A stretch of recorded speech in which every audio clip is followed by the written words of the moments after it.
Hello friends, welcome to Navi education. आज हम आपको सिखाएंगे हिंदी वाक्यों का संस्कृत में अनुवाद कैसे करते हैं। और अगर आपको ये क्वेश्चन टिपिकल लगता है तो मेरी ये वीडियो ज़रूर देखें।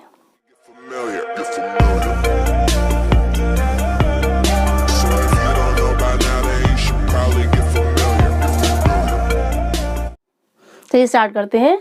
आपके संस्कृत के पेपर में एक क्वेश्चन ये आता है कि हिंदी वाक्यों का संस्कृत में अनुवाद कीजिए।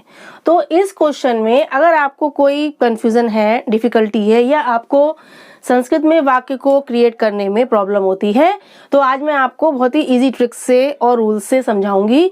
प्लीज़ ध्यान से सुने। जैसे आपका सेंटेंस है, फर्स्ट सेंटेंस है मैं बाजार जाता हूँ। अब इस सेंटेंस में इसमें आप एक बात ये समझ लीजिए कि जैसे आपका जो भी सेंटेंस दिया है उसको फर्स्ट आपका जो वर्ड दिया है, शब्द दिया है, उससे स्टार्ट करते हुए लास्ट तक उसको संस्कृत में कन्वर्ट करते जाइए सब्जेक्ट के हिसाब से।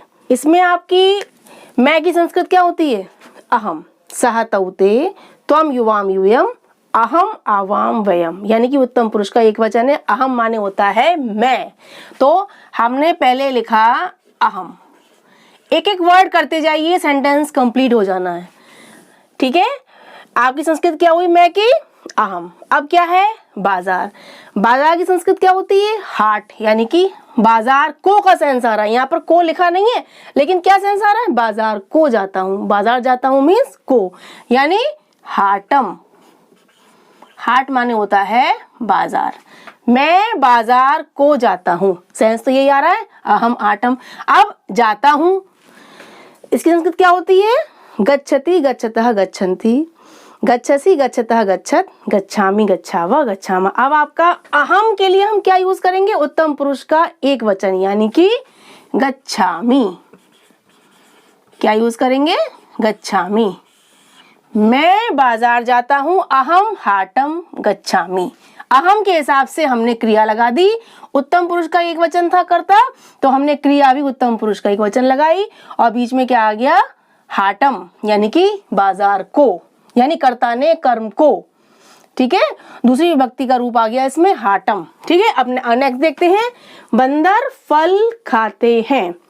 अब देखिए, खाते हैं से क्लियर हो रहा है, यानी कि बंदर एक नहीं है, बहुत सारे हैं। ठीक है, तो यानी कि हमको बंदर की जो संस्कृत करेंगे उसकी हमें यूज करना है बहुवचन, यानी वानराह। वानरह नहीं, एक बंदर नहीं है, बहुत सारे हैं, तो हम लिखेंगे वानरह, वानराह, यानी अनेक बंदर। ठीक है, फिर फल खाते, यानी कि अनेक फल खाते हैं। जब अनेक बंदर होंगे तो अनेक फल खाएंगे, एक तो खाएंगे नहीं, यानी फलम फले फलानी। फलम एक फल, फले दो फल, फलानी बहुत सारे फल। फलम फले फलानी में हम क्या कौन सा यूज करेंगे? अनेक के लिए फलानी, वानराह फलानी। अब खाते हैं, जब अनेक बंदर हैं यानी कि हम क्या यूज करेंगे? प्रथम पुरुष का बहुवचन, खाते हैं। खादती खादतः खादंती, यानी अनेक बंदर खा रहे हैं तो हम यूज करेंगे क्रिया भी बहुवचन की, यानी प्रथम पुरुष का बहुवचन, खादंती। क्लियर हुआ कि नहीं? देखिए, वानराह अनेक वानर, फलानी अनेक फल, वानर यानी कि बंदर, फल खाते हैं। हमने कर्ता के हिसाब से क्रिया लगाई। जब कर्ता बहुवचन का है तो हमने क्रिया भी बहुवचन की लगाई। और यहाँ पर फल माने एक फल नहीं है, अनेक फल है, इसलिए हमने फलानी लिखा है। अगर एक होता तो हम क्या लगाते? फलम। नेक्स्ट देखिए, तुम अपना कार्य करो। अब तुम की संस्कृत क्या होती है? तुम माने संस्कृत में बोलते हैं हम त्वम। सह तौते, त्वम युवाम यूयम, यानी कि मध्यम पुरुष का एक वचन। तुम अपना कार्य करो, तुम की हो गई त्वम। ठीक है, उसके बाद अपना की क्या होती है? स्व। अपना की होती है स्व। स्व माने अपना। तुम अपना, त्वम स्व। कार्य यानी कि कार्य को करो। कार्य करो माने क्या हुआ? काम, यानी काम को करो। को का सेंस आ रहा है, यानी कर्ता ने कर्म को, द्वितीय विभक्ति है ना। तो कार्यम, रामम, बालकम, तो हम बोलेंगे त्वम स्व कार्यम, यानी कार्य को, काम को। करो में देखिए इसमें ऑर्डर शो हो रहा है, यानी कि आज्ञार्थक वाले हम क्रिया लगाएंगे, यानी लोट लकार। क्या लगाएंगे? लोट लकार। तो उसके रूप चलते हैं करोतु, कुरुताम, कुर्वन्तु, कुरु। मध्यम पुरुष का एक वचन क्या आएगा? जब हमारा त्वम क्या है, मध्यम पुरुष का एक वचन है, तो हम क्रिया भी लगाएंगे मध्यम पुरुष का एक वचन, यानी कि हमारा लोट लकार का मध्यम पुरुष का एक वचन क्या आएगा? कुरु। तुम अपना कार्य करो, यहाँ पर आज्ञा दी जा रही है, तुम स्व कार्यम करो, यानी मध्यम पुरुष का जब हमारा कर्ता है तो हमारी क्रिया भी होगी। बीच में हमारा क्या आ गया? अपना कार्य, स्व कार्यम, अपने काम को। ठीक है। नेक्स्ट देखिए, सरोवर के तट पर एक विशाल वृक्ष था। अब सरोवर के, आपकी जो इसमें आप जब संस्कृत में अनुवाद करेंगे तो आप कर्ता और क्रिया के साथ साथ आपके कारक चिन्हों का भी ध्यान रखेंगे। कहाँ पर को आ रहा है, कहाँ पर ने आ रहा है, कहाँ पर मे पेपर आ रहा है, कहाँ पर के, काकी, के आ रहा है, उस हिसाब से आप क्या लगाएंगे? विभक्तियां। अब जैसे हमारा यहाँ पर है सरोवर के, यानी काकी के, तो यहाँ पर क्या हुआ? संबंध कारक, षष्ठी विभक्ति संबंध कारक। सरोवर के यानी रामस, सरोवरस, बालकस, इसमें रूप चलते हैं ऐसे, तो सरोवरस क्या हो जाएगा? सरोवरस, क्योंकि सरोवर के यानी काकी के का चिन्ह आ रहा है बीच में, कारक चिन्ह, यानी षष्ठी विभक्ति संबंध कारक, तो उसके रूप चलते हैं रामस, बालकस, तो यहाँ पर क्या है? सरोवर के, सरोवरस हो गया।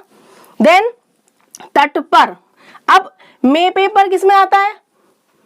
अधिकरण में पेपर, यानी सप्तमी विभक्ति में कर्ता ने कर्म को करण से संप्रदान के लिए, अपादान से अलग होने के लिए, संबंध काकी के, अधिकरण में पेपर, यानी कि सप्तमी विभक्ति है ना। तो हमारा यहाँ पर क्या आया है? यहाँ पर के आया, तो यहाँ पर आया है, में पेपर, यानी कि सप्तमी विभक्ति में क्या होता है? रामे, बालके, तो तटे, सरोवरस तटे। ठीक है, सरोवर के तट पर, सरोवरस तटे। एक विशाल वृक्ष, एकः विशालः वृक्षः। ठीक है, एकः विशालः, कोई कारक चिन्ह नहीं है इनमें, इसलिए हम इनमें क्या लगा देंगे? विसर्ग। एकः विशालः वृक्षः। ठीक है, सरोवरस में षष्ठी विभक्ति थी और उसके बाद क्या है? सप्तमी विभक्ति, इसमें सरोवरस तटे, एकः विशालः वृक्षः। अब था की संस्कृत क्या होती है? आसीत। है की होती है अस्ति और था की होती है आसीत। क्या होती है? आसीत। इस तरीके से आप कर्ता और क्रिया के साथ साथ कभी कभी सेंटेंसेस में कारक चिन्हों के जो यूज होता है उसको भी आप ध्यान देंगे, तब भी आप सेंटेंस बहुत इजीली क्रिएट कर लेंगे। नेक्स्ट देखते हैं, वे दोनों प्रतिदिन विद्यालय जाएं। अब वे दोनों का क्या बनाएंगे आप? वे, वह, वे दोनों, वे सब, यानी कि सह, तौ, ते। सह माने वह, एक व्यक्ति, तौ वे दोनों, ते वे सब। तो जब वे दोनों आया है तो हम क्या लिखेंगे? सह तौ, यानी कि द्विवचन। क्या आया? द्विवचन, प्रथम पुरुष का द्विवचन, सह तौ ते में, वे दोनों। ठीक है, प्रतिदिन, प्रतिदिनम, यानी कि डेली, प्रतिदिनम। ठीक है, वे दोनों प्रतिदिन विद्यालय जाएं, यानी कि विद्यालय को जाएं। कर्ता ने कर्म को, यानी कि दूसरी विभक्ति, तो विद्यालयम, रामम होता है, रामम, बालकम, ऐसे ही होगा विद्यालयम, विद्यालयम। ठीक है, अब जाए में क्या शो हो रहा है? जाए में भी ऑर्डर शो हो रहा है। जैसे आपका इसमें था कार्य करो, ऐसे ही विद्यालय जाएं, तो इसमें भी आपकी आज्ञा शो हो रही है। इसमें भी हम क्या लगाएंगे? लोट लकार का प्रयोग करेंगे, यानी कि आज्ञार्थक वाली क्रिया लगाएंगे। जैसे हमने इसमें लगाई थी कुरु, ऐसे इसमें हम इसके हिसाब से, कर्ता के हिसाब से क्रिया लगाएंगे, लेकिन लगाएंगे लोट लकार वाली, आज्ञा वाली। ठीक है, तो हमारा क्या होगा? जैसे हमारा वर्ड है जाए, यानी कि गच्छतु, गच्छताम, गच्छन्तु, तो हमारा क्या आया? सह तौ। तौ हमारा है प्रथम पुरुष का द्विवचन, तो हम क्रिया भी लगाएंगे प्रथम पुरुष की द्विवचन, यानी कि गच्छतु, गच्छताम, क्या आ जाएगा? गच्छताम। ठीक है, तौ प्रतिदिनम विद्यालयम गच्छताम, वे दोनों प्रतिदिन विद्यालय जाएं। एक तरीके से ये ऑर्डर या आज्ञा शो कर रहा है। तो हमने लोट लगा दी, क्रिया लगा दी। जब हमारा ये तौ क्या है, प्रथम पुरुष का द्विवचन है, तो हमने क्रिया भी लगाई है प्रथम पुरुष की द्विवचन। ठीक है, नेक्स्ट देखिए, कवियों में कालिदास श्रेष्ठ हैं। अब देखिए मैं देखते ही आप समझ जाएंगे। बताइए कौन सी विभक्ति कौन सा कारक है? अधिकरण में पे पर, जो हमारा यहाँ पर तट पर था वही में है ना। में पे या पर आने पर हमारी होती है सप्तमी विभक्ति यानी अधिकरण कारक। तो उसमें क्या होता है? अब देखिए, कवियों में कालिदास श्रेष्ठ है। तो जब हमारे कवियों यानी कि बहुत सारे कवि हैं, एक नहीं है ना, बहुत सारे कवि हैं कवियों में, तो हम क्या लगाएंगे? रामेशु होता है ना। तो इसमें क्या होगा? कविशु, यानी कि बहुवचन लगा रहे हैं हम। सप्तमी विभक्ति का हम क्या लगा रहे हैं? बहुवचन। कविशु, रामेशु, बालकेशु। कवियों में एक कवि नहीं है, अनेक कवि हैं, तो कविशु। उसके बाद कालिदास, यानी कि हमारा क्या है? इसमें कोई कारक चिन्ह नहीं है, यानी कि ये हमारा प्रथमा विभक्ति का एक वचन है। कालिदासा का इसका आपका सिंपल हो जाएगा कालिदासा। कविशु, कवियों में। ठीक है, कालिदास का कालिदास श्रेष्ठ है, श्रेष्ठ। बहुत सिंपल है ये तो। है कि क्या होती है? श्रेष्ठ है, एक, मतलब यहाँ पर कालिदास हमारे एक है ना, तो अस्ति आएगा, संति नहीं आएगा, एक वचन में आ रहा है क्योंकि हमारे कालिदास तो एक ही है। तो कवियों में कालिदास श्रेष्ठ अस्ति। ठीक है, कवियों में कविशु, कालिदास, कालिदासा, श्रेष्ठ, श्रेष्ठ है, यहाँ पर अस्ति। हो गया सेंटेंस। हमारे इसमें सप्तमी विभक्ति अधिकरण कारक का प्रयोग हुआ था। ठीक है, अब नेक्स्ट देखिए, सलिल गेंद से खेलता है। अब सलिल क्या है? ये नाम है बच्चे का। तो ये आपका क्या है? इसमें कोई बीच में कारक चिन्ह नहीं है, यानी कि सलिल ने खेला, ने का सेंस आ रहा है, यानी प्रथमा विभक्ति का एक वचन। तो हम पहले लिख देंगे सलिला। ठीक है, सलिला यानी कि सलिल ने या सलिल। फिर गेंद से का सेंस क्या आ रहा है? गेंद के द्वारा। गेंद से माने गेंद के द्वारा, यानी कि कर्ता ने कर्म को करण से के द्वारा। कौन सी विभक्ति आई? तीसरी विभक्ति यानी तृतीय विभक्ति, है ना। तो गेंद तो एक ही है, यानी कि हम तृतीय विभक्ति का एक वचन लगाएंगे। गेंद से यानी कि क्या होगा? रामेण, बालकेन, कंदुकेन। गेंद की संस्कृत क्या होती है? कंदुक, तो हम लगाएंगे कंदुकेन।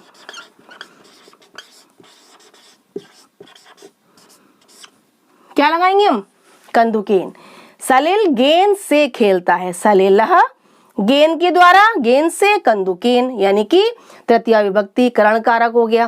फिर खेलता है हम लगाएंगे सलिल के हिसाब से। जब सलिल एक वचन का है तो हम क्रिया भी प्रथम पुरुष का एक वचन लगाएंगे, यानी कि खेलने की संस्कृत क्या होती है? क्रीड। तो क्या हो जाएगा? क्रीडति। सिंपल, कुछ नहीं सोचना है हमको। सलिलः सलिल, कंदुकेन गेंद से या गेंद के द्वारा, खेलता है क्रीडति। हो गया सिंपल। जब ये एक वचन का है तो हमने क्रिया भी एक वचन की लगाई है, और यहाँ पर हमारा कारक चिन्ह था, इसलिए हमने तृतीय विभक्ति के एक वचन का प्रयोग कर दिया। लास्ट देखिए, वृक्ष से पत्ते गिरते हैं। अब इसमें देखिए, वृक्ष से पत्ते गिरते हैं यानी सेंस क्या आ रहा है? वृक्ष से पत्ते गिर के अलग हो रहे हैं। जब कोई चीज किसी से अलग होती है वहां हम लगाते हैं पंचमी विभक्ति यानी कि अपादान कारक। जब किसी से कोई चीज अलग होती है वहां हम लगाते हैं पंचमी विभक्ति यानी कि अपादान कारक। ठीक है, तो उसमें क्या होता है? रामात, बालकात, है ना। तो हमारे यहाँ पर क्या होगा? वृक्ष से पत्ते गिरते यानी कि वृक्ष से पत्ते अलग हो रहे हैं, तो हम लगाएंगे, और हमारा वृक्ष एक है यानी एक वचन लगाएंगे, तो हमारा क्या हो जाएगा? वृक्षात। क्या हो जाएगा? वृक्षात। वृक्ष से पत्ते अलग हो रहे हैं, तो जब जिस चीज से अलग होते हैं उसमें लगानी है कोई विभक्ति। तो जब वृक्ष से अलग हो रहे हैं तो हमने कर दिया वृक्षात यानी कि रामात, बालकात। ठीक है, यानी पंचमी विभक्ति का एक वचन। ठीक है, फिर पत्ते यानी कि बहुत सारे पत्ते, तो एक नहीं है तो हम क्या करेंगे, पत्रम पत्रे पत्राणि। पत्रम होता है एक पत्ता, लेकिन यहाँ बहुत सारे हैं तो हम लिखेंगे पत्राणि। जैसे हमने यहाँ लिखा था फलानी, यहाँ पर फल अनेक थे, फलम फले फलानी, ऐसे ही यहाँ पर अनेक अनेक पत्ते हैं तो पत्रम पत्रे पत्राणि। अब गिरते हैं, गिरने की संस्कृत क्या होती है, पतति, है ना। तो जब वृक्ष से पत्ते गिरते यानी कि अनेक पत्ते गिर रहे हैं तो हम क्या लगाएंगे, प्रथम पुरुष का बहुवचन। जब पत्ते अनेक हैं, ज्यादा हैं, तो हम क्रिया भी बहुवचन की लगाएंगे, एक वचन नहीं लगाएंगे। तो वृक्षात पत्राणि पतंती, पतती नहीं पतंती, ठीक है। इस तरीके से जब आप सेंटेंस, हिंदी सेंटेंसेस का संस्कृत में अनुवाद करेंगे तो आप फर्स्ट वर्ड जो भी दिया गया है, करता है या जो भी वर्ड दिया गया है, उससे संस्कृत बनाना स्टार्ट करिए। और कर्ता देखिए, उसके बाद आप कारक चिन्ह देखिए, लास्ट में आप क्रिया देखिए, क्रिया लगाएंगे आप कर्ता के हिसाब से, और बीच में कारक चिन्हों के हिसाब से आप क्या लगाएंगे, विभक्तियां। बहुत सिंपल है। अगर आप हर वर्ड को देखते हुए सेंटेंस के हिसाब से उसका अनुवाद करते जाएंगे तो आपको संस्कृत में अनुवाद करना बहुत इजी लगेगा, कभी भी टिपिकल नहीं लगेगा। इसलिए इन सेंटेंसेस को एक बार दोबारा रिपीट करके इनको कैसे मैंने अनुवाद किया है उनको समझिए, फिर आपको ये क्वेश्चन सॉल्व करने में बहुत ही सरलता होगी। आज के लिए इतना ही।